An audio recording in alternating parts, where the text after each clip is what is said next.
নিয়ে যে উদ্ভূত পরিস্থিতি সৃষ্টি হয়েছে এটা নিয়ে সকল ছাত্র সংগঠন এখানে ছিল এবং আমাদের মধ্যে আলোচনা হয়েছে। আপনারা জানেন গতকাল রাতে ঢাকা বিশ্ববিদ্যালয়ের প্রশাসন তারা হলে রাজনীতি চলবে না এমন একটি সিদ্ধান্ত গ্রহণ করেছে।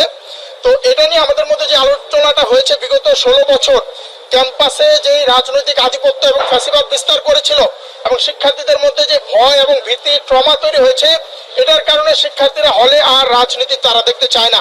তো এরই মধ্যে কয়েকশো শিক্ষার্থী যখন রাজপথে নেমে এসেছে, তারা আন্দোলন করেছে, তখন ঢাকা বিশ্ববিদ্যালয়ের প্রশাসন তারা ছাত্র রাজনীতি ক্যাম্পাসে বন্ধ করে দিয়েছে। আমরা এখানে যেটা বলেছি যে এইখানে প্রশাসন আরো কিছু সময় তারা নিতে পারতো, ছাত্র সংগঠনগুলোর সাথে তারা মত বিনিময়ের পরে এবং সাধারণ শিক্ষার্থীদের মত নেওয়ার পরে তারা এই সিদ্ধান্তটা নিতে পারতো।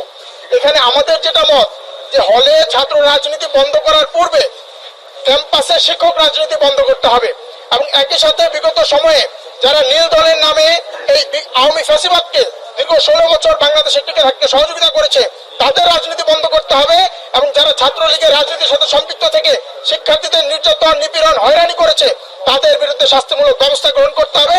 তারপরেই হলে রাজনীতি হবে কি হবে না সেটা সাধারণ শিক্ষার্থীদের মত নিয়ে আজকে যে সংগঠনগুলো আছে তাদের মতামতের সাপেক্ষে হলে রাজনীতির ব্যাপারে সিদ্ধান্ত নিতে হবে। আরো যে বিষয়টি আমরা বলতে চাই, যদি আজকে ডাকসু নির্বাচন নিয়মিত হয় তাহলে হলে রাজনীতি হবে কি হবে না এই প্রশ্নই আর আসবে না।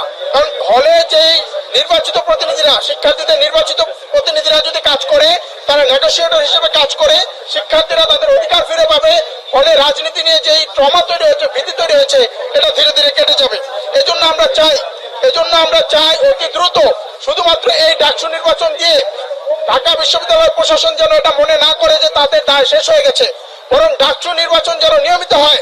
এজন্য ডাকসুর একটি ক্যালেন্ডার তৈরি করতে হবে, যাতে করে প্রতি বছর একটি ডাকসুর মেয়াদ শেষ হওয়ার পরবর্তীতে সাথে আরেকটি ডাকসুর প্রস্তুতি আমরা নিতে পারি।